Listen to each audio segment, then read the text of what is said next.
ملے گی جنت، پیے گا کوثر، اسی کو محشر میں چین ہوگا، نبی محبت کرے گا اس سے کہ جس کے دل میں حسین ہوگا۔ رسول صلی اللہ علیہ وسلم نے فرمایا کہ حسن اور حسین جنتی نوجوانوں کے سردار ہیں۔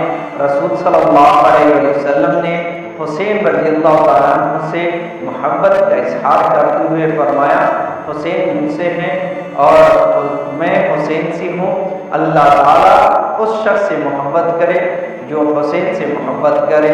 رسول صلی اللہ علیہ وسلم حسن اور حسین رضی اللہ تعالیٰ عنہما کے ساتھ شفقت فرماتے تھے، کندھوں پر اٹھاتے تھے اور بوسہ دیتے تھے اور ان سے بے پناہ محبت فرماتے تھے۔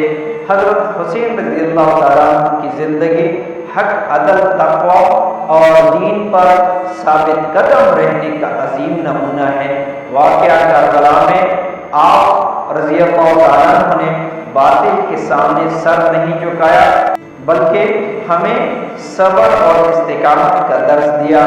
اللہ تعالیٰ ان کے راہ پر چلنے کی توفیق عطا فرمائے۔ آمین۔